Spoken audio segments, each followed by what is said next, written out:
বলো কি কাটছো? না কাটছো? মাশরুম কেটেছি, আর পেঁয়াজ কেটেছি, এখানে রসুন কুচি করা না?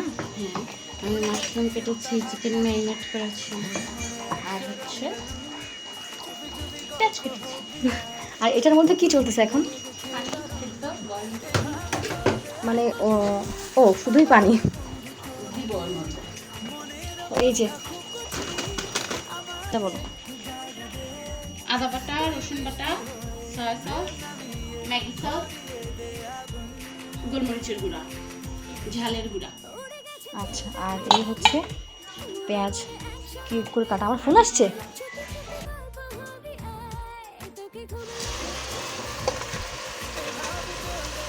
তো বলো কি দিচ্ছ?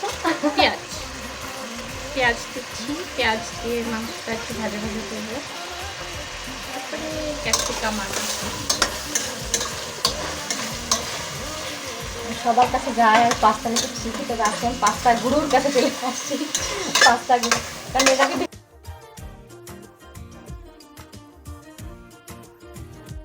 আচ্ছা আচ্ছা মাংস ভেজে নিচ্ছি। পানি এমনি এমনি বের হয়েছে না? পানি মাংস থেকেই বের হচ্ছে, ওই যে সসটা দিয়ে ম্যারিনেট করে রাখছি না। আচ্ছা আচ্ছা। আর বাটার,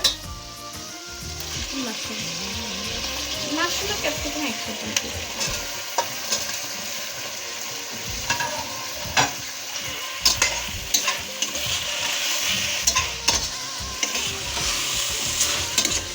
আর পাস্তাটা 80% সেদ্ধ হবে, একদম পুরো নরমও হবে না, শক্তও থাকবে না। তাহলে তা যেই জন্য মজা হয়, সেই সস কারেন্ট না আসলে বানাতে পারবো না। ও আচ্ছা আচ্ছা আচ্ছা, ভালো শোনো, তারপর কি করছিল তাই বলো। ওই যে সব কিছু ভাজি দেখে গেলাম। ভাজছি, তারপরে সব কিছুর মধ্যে মিশাই দিছি। আচ্ছা, তার sauce মধ্যে একটু type এর কি সস কি দিতে দিছি, হবে? Tomato tomato sauce? সস, একটু সয়া সস, একটু ম্যাগি সস।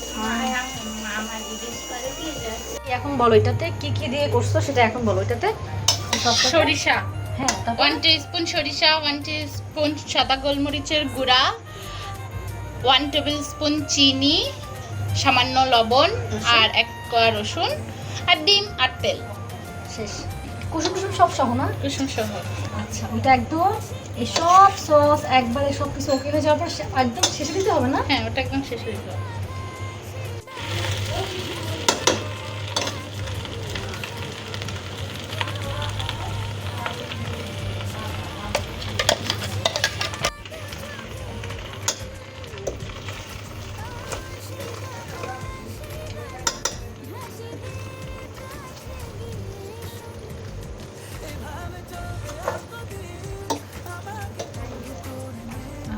মজা।